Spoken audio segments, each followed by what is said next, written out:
નમસ્કાર, હું જસ્મીન પંચાસરા આપ બધાનું સ્વાગત કરું છું આજના આ પ્રોગ્રામમાં. આજે આપણે સમજવાના છીએ શુદ્ધિ ક્રિયાઓ શું છે અને બે શુદ્ધિ ક્રિયા જલનેતિ અને સૂત્રનેતિ યોગમાં જેનો આપણને સંદર્ભ મળે છે એ આપણને કેવી રીતે સ્વસ્થ જીવન જીવવા માટે મદદ કરી શકે. એના માટે વર્ષોથી જે પરંપરા ચાલતી હતી, યોગીજન જે પ્રેક્ટિસીસ કરતા હતા, સંદર્ભ આપણને એવો મળે છે યોગી ગ્રંથમાં કે જે લોકોને શરીરમાં કોઈ પ્રોબ્લેમ હોય, યા તો જે લોકોનો મોટાપો વધુ હોય, યા તો જે લોકોને શરીરમાં વધારે કફ રહેતો હોય, એ લોકોએ તો જરૂર શુદ્ધિક્રિયાનો અભ્યાસ કરવો. અને આ જે શુદ્ધિક્રિયાનો અભ્યાસ કરશો ત્યારબાદ તમારી આસન અને પ્રાણાયામની જે પ્રેક્ટિસ છે એ વધારે સારી થઈ જશે. એના માટે આપણને રેફરન્સ મળે છે શુદ્ધિક્રિયાનો. એમાં જ આપણે આજે સમજવાના છીએ જલનેતિની પ્રેક્ટિસ અને શુદ્ધિક્રિયાની પ્રેક્ટિસ.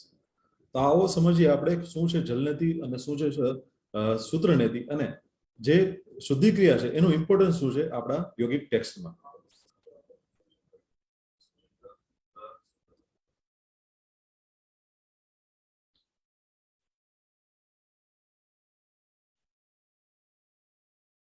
તો પહેલા તો શુદ્ધિક્રિયા શું છે?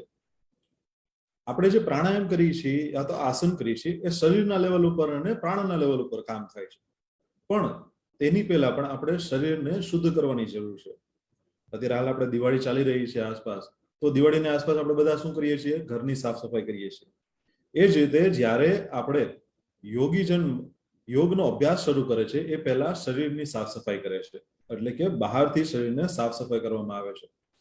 એકવાર વ્યવસ્થિત શરીર સાફ થઈ જશે, શરીરમાંથી કચરો દૂર થઈ જશે, ત્યારબાદ જ્યારે આસન અને પ્રાણાયામનો અભ્યાસ કરવામાં આવશે તો એનો જે અભ્યાસ છે એ વધારે સારી રીતે વધારે સરળ રીતે કરી શકાશે. એટલા માટે શુદ્ધિક્રિયાનો આપણને સંદર્ભ મળે છે. 6 શુદ્ધિક્રિયા આપણને રેફરન્સમાં મળે છે: નેતિ, ધોતી, બસ્તી, કપાલભાતિ, ત્રાટક અને નવલી. આમાં નેતિની અંદર આપણને બે શુદ્ધિક્રિયા મળે છે, જલનેતિ અને સૂત્રનેતિ. એ શું છે આપણે આગળ સમજશું. આ 6 શુદ્ધિક્રિયા છે એનો ખૂબ મહત્વ દેવામાં આવ્યું છે. સ્વાત્મારામ મુનિ જે હઠ પ્રદીપિકામાં કહે છે કે જે કોઈ પણને શરીરમાં વધારે વજન હોય, યા તો જે લોકોને કફ રિલેટેડ કોઈ ઇસ્યુ રહેતો હોય, યા તો જે લોકોની કફ પ્રકૃતિ હોય, એ લોકોએ જરૂર શુદ્ધિક્રિયાનો અભ્યાસ કરવો, જેથી શરીરમાંથી કફ દૂર થશે અને મોટાપો હશે તો એ પણ દૂર થશે અને તમે વધારે સારી રીતે આસન પ્રાણાયામ કરી શકશો. આના સિવાય ઘિરણ સંહિતામાં પણ આપણને રેફરન્સ મળે છે શુદ્ધિક્રિયા વિશે. તેમાં પણ ઘિરણ મુનિ કહે છે કે બધાને શુદ્ધિક્રિયા કરવી કમ્પલસરી કહે છે ઘિરણ મુનિ. શા માટે?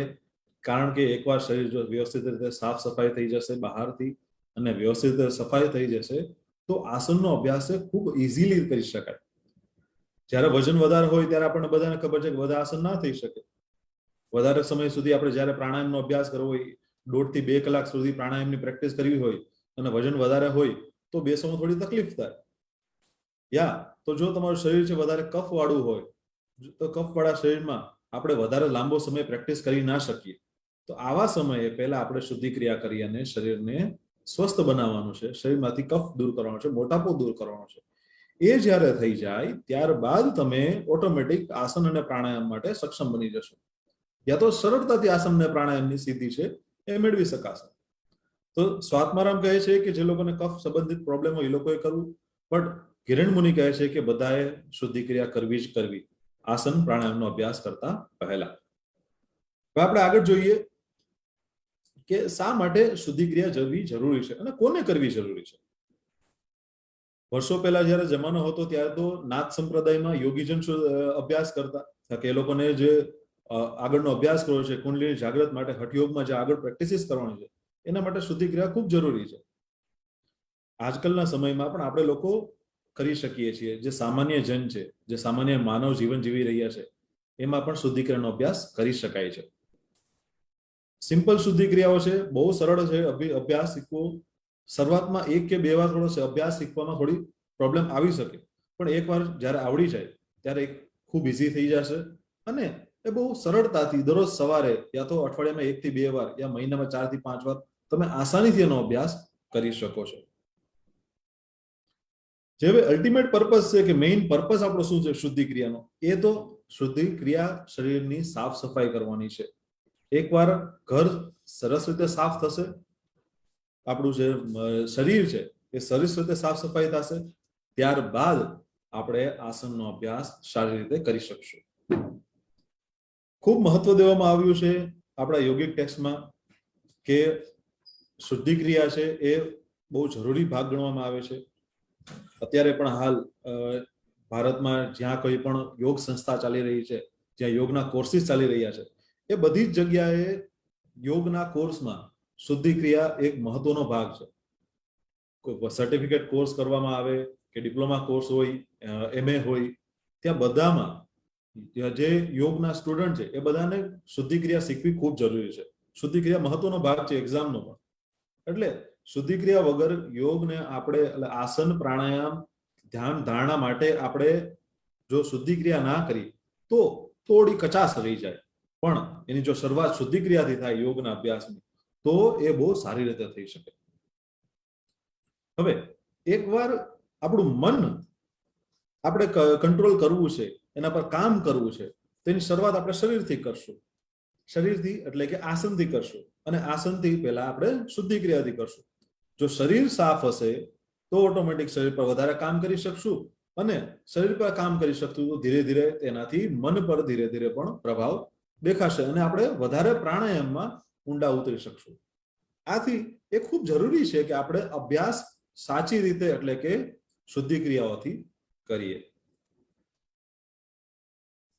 હવે શુદ્ધિ ક્રિયા કરવાનું થોડીક જનરલ ગાઈડલાઇન્સ છે કે કોને શુદ્ધિ ક્રિયા કરવી, કઈ જગ્યાએ કરવી, કેવી રીતે કરવી. કારણ કે બધી શુદ્ધિ ક્રિયાઓનો અલગ અલગ પ્રભાવ છે, બધી શુદ્ધિ ક્રિયાઓ અલગ અલગ રીતે કરવામાં આવે છે, એની અલગ અલગ ટેકનિક્સ છે, એમાં ઘણું બધું ધ્યાન રાખવાનું હોય છે. એના વિશે આપણે થોડું સમજી લઈએ. આજે આપણે બે શુદ્ધિ ક્રિયા સમજવાના છે, જલનેતિ અને સૂત્રનેતિ. તો જલનેતિની પ્રેક્ટિસ છે એના માટે ખૂબ જરૂરી છે કે તમે એક એવી જગ્યાઓ જે સાફ સફાઈ હોય, કારણ કે પાણીનો પ્રવાહ, અને તમે સૂત્રનેતિ કરવાના છો જેથી જગ્યા ચોખ્ખી હશે તો એ સારું રહેશે. અર્લી મોર્નિંગ, સવારના સમયે કરી શકાય તો ખૂબ જરૂરી, કારણ કે જો સવારના સમયમાં સૂત્રનેતિ યા જલનેતિ કરવામાં આવે તો ઇનકેસ કદાચ જો પાણી થોડું પણ રહી જાય નાકમાં, તો એ પાણી દિવસના સમય દરમિયાન, દિવસ દરમિયાન તડકો હશે, તમે સૂર્યપ્રકાશમાં નીકળશો બહાર, તો એનાથી કદાચ થોડું પાણી રહી જાય તો પણ એ પાણી છે એ ધીરેથી નીકળી જશે. એટલે દિવસ દરમિયાનનો શરીરને સમય મળશે. એ જેથી આપણે પોસિબલ હોય તો સવારે કરવું, જો પોસિબલ ના થતું હોય તો સાંજના સમયે પણ કરી શકાય, પણ ખાલી પેટે, કાંઈ ખાધા પીધા વગર. એ ખૂબ જરૂરી છે. ઠીક છે કે કાંઈક જમીને યા તો કાંઈ પીને પ્રેક્ટિસ ના કરવી, કારણ કે ઇનકેસ જો શુદ્ધિ ક્રિયા કરવામાં તમને અનકમ્ફર્ટેબલ ફીલ થાય, ઉલટી જેવું થાય, તો જે જમેલું છે એ પણ બહાર નીકળી શકે અને એ આપણને ડેમેજ કરી શકે. એટલે એ ખૂબ ધ્યાન રાખવું જરૂરી છે કે ખાલી પેટે શુદ્ધિ ક્રિયાઓ કરવામાં આવે. કારણ કે જ્યારે આપણે જે કામ કરીએ છીએ, શુદ્ધિ ક્રિયા સાફ સફાઈનું કામ કરીએ છીએ. સાફ સફાઈના કામ સમયે આપણે પ્રયાસ કરીએ કે જેટલું ખાલી હોય, જેટલું ઓછામાં ઓછું ભરેલું હોય એટલું વધારે સારું. તો સવારે ખાલી પેટે ઉઠીને શુદ્ધિ ક્રિયાનો અભ્યાસ કરવો. કઈ રીતે પ્રેક્ટિસ કરવી? હંમેશા ધ્યાન રાખવું, જો શીખતી વખતે પહેલી વાર શીખતા હોય ત્યારે તો ગુરુના અનુસાર, ગુરુની નિર્દેશ અનુસાર, ગુરુના માર્ગદર્શનમાં જ અભ્યાસ કરવો. એમ નામ કોઈને પૂછ્યા વગર સીધું યુટ્યુબમાંથી કે ટીવી જોયા વગર યા તો ક્યાંયથી વાંચીને અભ્યાસ ન શીખવો.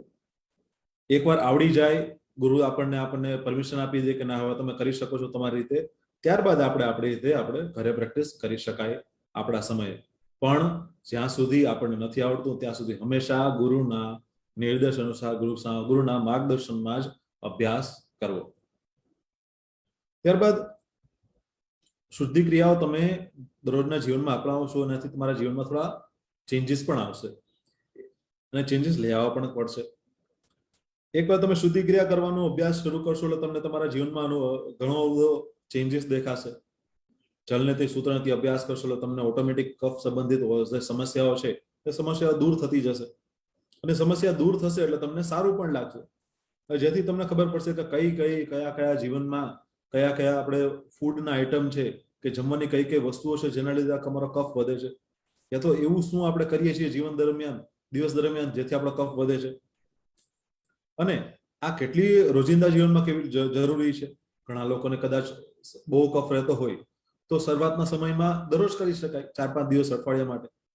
એકવાર શરીરમાં બેલેન્સ થઈ જાય ત્યારબાદ અઠવાડિયામાં એકવાર યા તો મહિનામાં એકવાર, જેવી શરીરની જરૂરિયાત, કારણ કે બધાનું શરીર અલગ અલગ છે, બધાની વાતપીત પ્રકૃતિ, કફની પ્રકૃતિ છે અલગ છે, તો આપણે બધા માટે એક સિસ્ટમ ના સેટ કરી શકાય. હંમેશા શરીરને જે પ્રકૃતિ છે એ જે રિસ્પોન્સ કરે છે, રિસ્પોન્સને સમજીને આપણે અભ્યાસ કરવાનો છે, એ ખૂબ જરૂરી છે.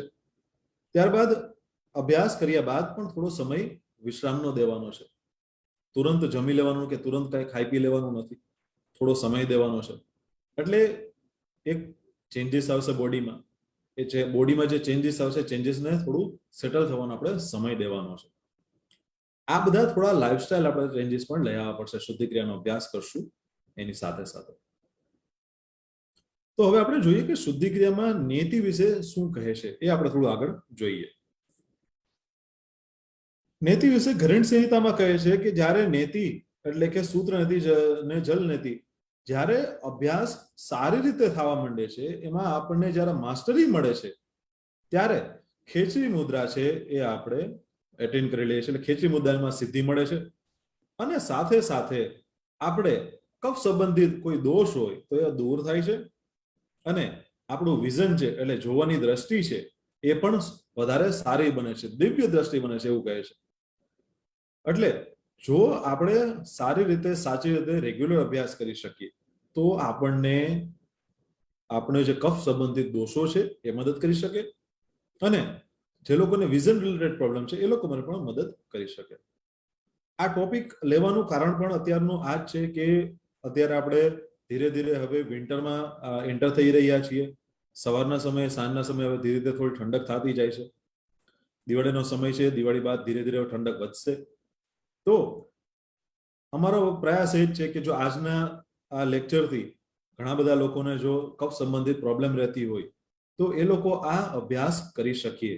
તો અમારો અભ્યાસ છે કે તમે આજે, અમારો પ્રયાસ છે કે આજે તમે સમજો શું છે જલનીતિ, શું છે સૂત્રનીતિ, અને જો તમને એમ લાગતું હોય કે તમારા શરીરમાં બહુ કફ રહે છે યા તો બહુ કફ દોષ રિલેટેડ પ્રોબ્લેમ્સ છે, તો તમે લાઈફ પર આવીને શુદ્ધિ ક્રિયાઓ શીખી શકો છો. અમારા યોગા ટીચર્સ અહીંયા છે, સવાર સાંજ બંને સમય યોગા ક્લાસીસ અહીંયા આપણે ચાલે છે. શનિવારે સ્પેશિયલી આપણે જલનીતિ સૂત્રનીતિના ક્લાસીસ ચલાવીએ છીએ. તો આપ લોકોને કોઈને પણ વધારે જરૂર હોય યા તો આપને શીખવું હોય કે શું છે જલનીતિ, શું છે સૂત્રનીતિ, તો આપ ડેફિનેટલી અહીંયા લાઈવ પર વિઝિટ કરી શકો, અને યોગા ટીચર્સ અમારા તમને મદદ કરશે શીખવામાં જલનીતિ અને સૂત્રનીતિ. હવે આપણે આગળ વધીએ. શું છે જલનીતિ, કેવી રીતે જલનીતિ થાય છે, શું છે સૂત્રનીતિ, કેવી રીતે સૂત્રનીતિ થાય છે, એ સમજીએ આપણે, અને ટેકનિક સમજી લઈએ. તો પેલા તો જલનીતિ કરવામાં આપણે એક જલનીતિ પોટ જોશે, થોડું મીઠું જોશે, અને થોડું હળવું એવું ગરમ પાણી જોશે. Warm water basically. બહુ ગરમ પણ નહીં, બહુ ઠંડુ પણ નહીં, પણ જે સામાન્ય તાપમાન છે એનાથી થોડું વધારે ગરમ, જેથી જ્યારે શરીરમાં પાણી જાય તો શરીરને અનુકૂળ રહે એટલા માટે. પાણી છે એ મીઠાવાળું પાણી રાખશું, સલાઇન વોટર, જેથી આપણા શરીરમાં જ્યારે પાણી જાય ત્યારે તો આપણને ઇરિટેશન પણ ના થાય. કારણ કે જ્યારે સાદું બિલકુલ નોર્મલ પાણી જશે તો આપણને ખૂબ બળે નાકમાં જશે ત્યારે, પણ થોડું મીઠું એમાં ભેળવેલું હશે તો બળતરા ઓછી થશે, અને ઇઝીલી આપ કરી શકશો શુદ્ધ જલનીતિ. અહીં જલનીતિનો પોટ અમે એક દેખાડેલ છે. ઘણી બધી વેરાયટીસ આવે છે. પ્લાસ્ટિક પણ તમે વાપરી શકો, તમે કાચ પણ વાપરી શકો, તમે સ્ટીલ પણ વાપરી શકો. જેવી તમારી અનુકૂળતા, જેવી તમારી સગવડતા, એ રીતે તમે કોઈ પણ પોટનો અલગ અલગ સાઇઝના આવે છે. 100 ml થી લઈને 200 ml 300 ml સુધી આવે છે. તો અલગ અલગ પ્રકારના સાઇઝ એન્ડ શેપમાં જલનીતિના પોટ આવે છે. તમે કોઈ પણ યુઝ કરી શકો જેમાં તમને સારું લાગતું હોય એ.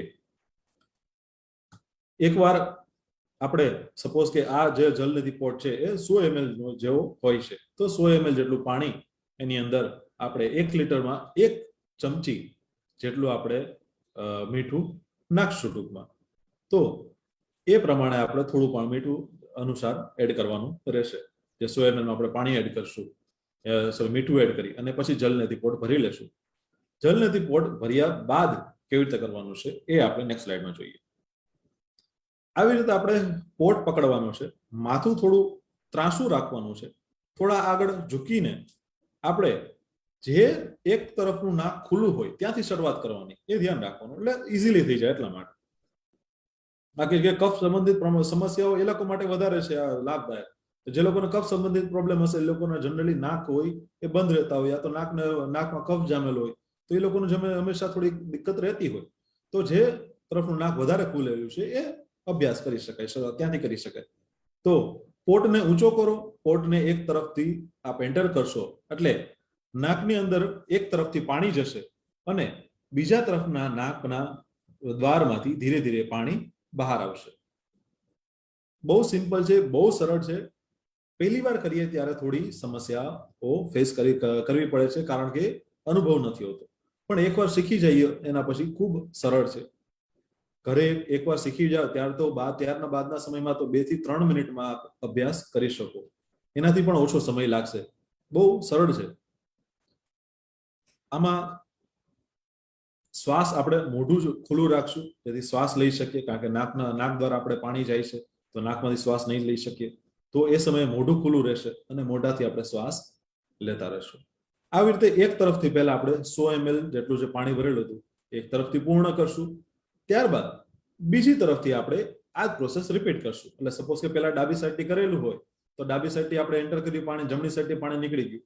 ત્યારબાદ જમણી સાઈડથી પાણી એન્ટર કરો અને ડાબી સાઈડથી પાણી નીકળી જશે. જેથી જે મ્યુકસ મેમ્બ્રેન છે, ત્યાં જે કચરો છે, અંદરની તરફ કચરો ભરાયેલો હોય નાકની અંદરની તરફ, એ બધો જ કચરો દૂર થઈ જશે, સાફ થઈ જશે. અને ત્યાં જે એક્સેસ વધારાનો કફ ભરાયેલો છે એ કફ પણ દૂર થઈ જશે, જેથી કફ સંબંધિત સમસ્યાઓ છે દૂર થશે. આ રીતે આપ અભ્યાસ કરી શકો છો. જલનીતિનો અભ્યાસ રેગ્યુલર સમયમાં પણ ડેઈલી કરી શકાય. જો વધારે કફ સંબંધિત સમસ્યાઓ રહેતી હોય તો સપોઝ કે કોઈ તમને શરદી થઈ હોય, યા તો શરદી જેવું લાગતું હોય, યા તો વધારે કફ લાગતો હોય, તો એ સમયમાં 1-2 દિવસ, 3 દિવસ, 4 દિવસ રેગ્યુલર કરી શકાય. ત્યારબાદ એકવાર શરીર સહી ફરીથી વાત પિત્ત કફના બેલેન્સમાં આવી જાય તો ત્યારબાદ જે પ્રેક્ટિસ છે એને ફરીથી આપણે સ્ટોપ કરી શકાય. જેવી શરીરની જરૂરિયાત છે એવી રીતે આપણે અભ્યાસ કરી શકાય. જનરલી જો રેગ્યુલર અભ્યાસ કરવો હોય તો આપણે 15 દિવસે એકવાર અભ્યાસ કરીએ તો એ શરીર માટે કાફી છે, જેથી શરીર આપણું સ્વસ્થ રહેશે. જલનીતિ, સૂત્રનીતિની બંને પ્રેક્ટિસ. ત્યારબાદ આપણે જલનીતિના બેનિફિટ જોઈ લઈએ. તો જલનીતિ આંખ, નાક, કાન અને ગળા ચારેય માટે ખૂબ હેલ્પફુલ રહેશે, ખૂબ મદદ કરે છે. નાકમાંથી અને અંદરની તરફ જો કોઈ કચરો હોય, ડર્ટ હોય, ઠીક છે, તો એ દૂર કરશે. સાંભળવાની કેપેસિટી છે એ પણ ઇમ્પ્રૂવ કરશે. સાંભળવાની જે કેપેસિટી છે એ વધારે સારી બનતી જશે, કારણ કે અંદરથી જે વધારે કફ જ્યાં જામેલો હોય છે, કફ દૂર થશે. તો કફ દૂર થશે તો ઓટોમેટિક તમારી સાંભળવાની કેપેસિટી છે એ વધારે સારી કરશે. અને આસન અને પ્રાણાયામ માટે આપણને તૈયાર કરશે. આસન અને પ્રાણાયામ આપણે કરવા ઇઝી બની જશે આપણા માટે. આ થયા જલનીતિના બેનિફિટ્સ. હવે આપણે સૂત્રનીતિ સમજી લઈએ. સૂત્રનીતિ શું છે? પહેલાના સમયમાં આ પહેલા સ્ક્રીન પર જોવો છો, પહેલી પિક્ચર છે, એક દોરો છે. પહેલાના સમયમાં તો કઈ આપણી પાસે રબર ટ્યુબ હતી નહીં, એટલે ત્યારના સમયમાં જો દોરી હોય એ દોરીને લઈ એની ઉપર મીણ લગાવવામાં આવે છે અને મીણ લગાવી અને સૂત્રનીતિ કરવામાં આવે છે. આજકાલ જે આપણી પાસે સર્જિકલ ઇન્સ્ટ્રુમેન્ટ છે એમાં 3 નંબરનું કેથેટર આપણે જનરલી યુઝ કરતા હોય છે, 2 કે 3 નંબરનું. આપ સ્ક્રીન પર જોઈ શકો છો, જેને રબર કહેવામાં આવે છે, જેને રબર નીતિ કહી શકાય. સૂત્ર નીતિમાં સૂત્ર વાપરવામાં આવે છે, રબર નીતિમાં રબર વાપરવામાં આવે છે.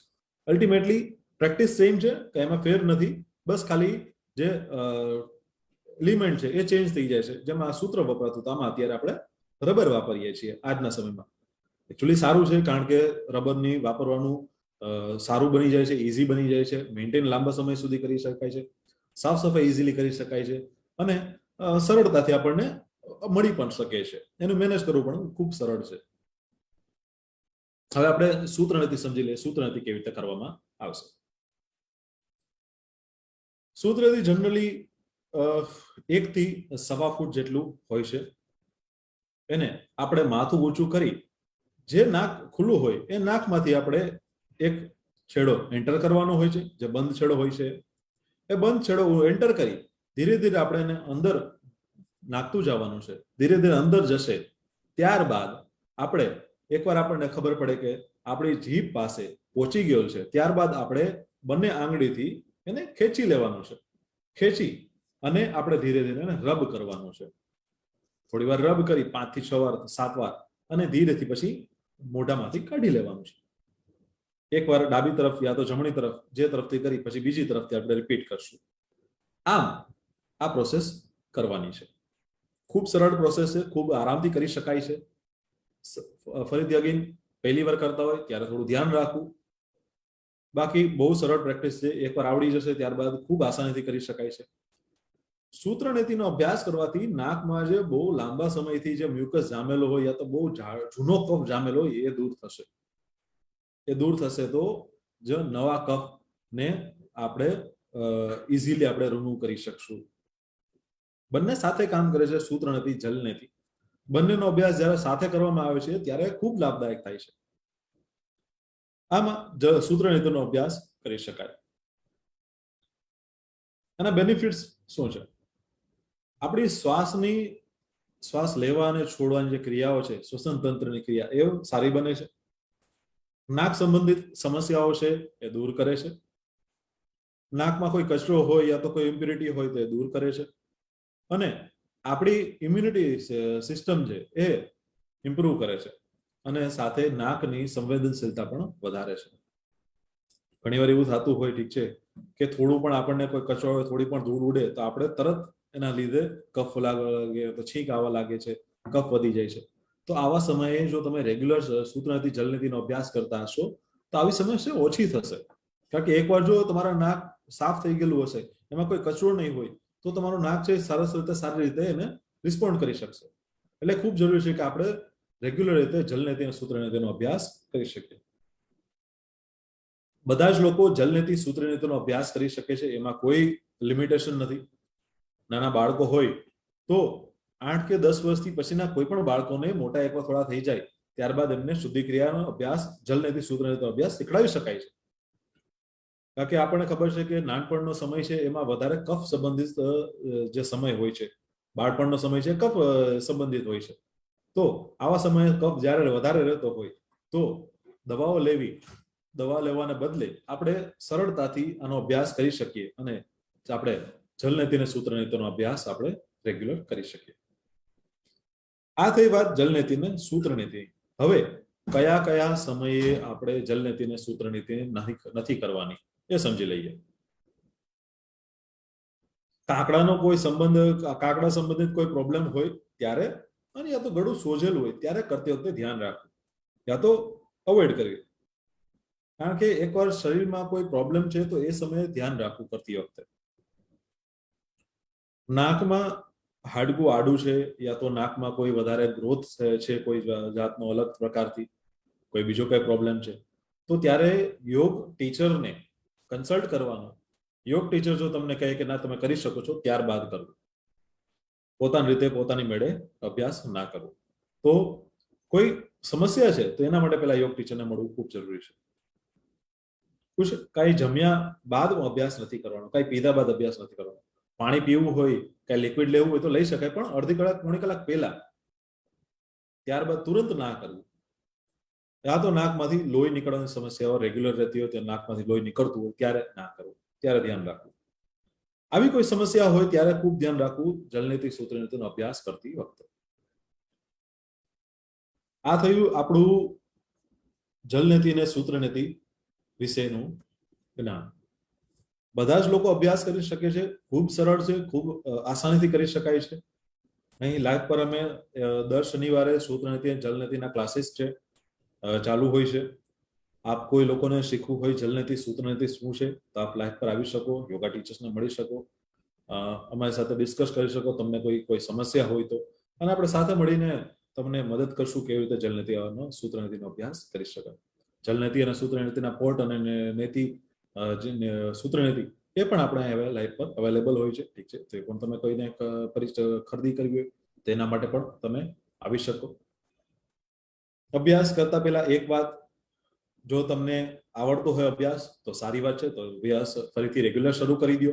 અને જો તમને એમ લાગતું હોય કે તમને અભ્યાસ નથી આવડતો યા તો કોઈ સમસ્યા થાય છે, તો તમે આસપાસ કોઈ યોગા ટીચરને મળો અને યોગા ટીચરને મળી અને ફરીથી એકવાર વ્યવસ્થિત રીતે સાચી રીતે અભ્યાસ શીખી લ્યો, કેવી રીતે કરવાનો છે અભ્યાસ, અને ત્યારબાદ અભ્યાસને રેગ્યુલર જીવનમાં અપનાવો. આવનારા જો આપ જે વિન્ટરનો સમય છે એમાં આપ પ્રોપર રીતે સાચા રીતે આપ જલનેતિ અને સૂત્રનીતિનો અભ્યાસ સાચી રીતે આપ કરશો તો આપણને ખૂબ મદદ થશે. ખૂબ સરળતાથી આપ આપનું સ્વસ્થ જીવન છે એ જીવી શકશો. કારણ કે વિન્ટરનો સમય છે એ કફનો સમય છે અને કફના સમયમાં આપણે શરીરના કફ વધવાનો છે, એના પર કામ કરવાનું છે. આના માટે જલનેતિ અને સૂત્રનીતિ એ ખૂબ લાભદાયક છે. તો મારી બધાને વિનંતી છે કે આપ પ્રોપર રીતે જલનેતિ સૂત્રનીતિનો અભ્યાસ શીખો. જરૂર હોય તો લાઈવ પર અમે બધા યોગા ટીચર્સ આપનો મદદ કરશું અને સ્વસ્થ અને સુખી જીવન જીવો. આ બધાને પ્રોજેક્ટ લાઈફ વતી એડવાન્સમાં happy Diwali, happy new year. આવનારું વર્ષ ખૂબ સારી રીતે ખૂબ સ્વસ્થ રીતે જીવો અને આસપાસની સોસાયટીને પણ સ્વસ્થ અને સુખી બનવામાં મદદ કરો. એ જ પ્રોજેક્ટ લાઈફની આશા સાથે આજનો પ્રોગ્રામ અમે વિનમીએ છીએ. આપણે ફરીથી આવતા સમયમાં મળીશું નવા વર્ષે અને નવા લેક્ચર સાથે, નવા ટોપિક સાથે, અને આપણે ડિસ્કસ કરશું કેવી રીતે આપણે સ્વસ્થ અને સુખી જીવન જીવી શકીએ. Thank you.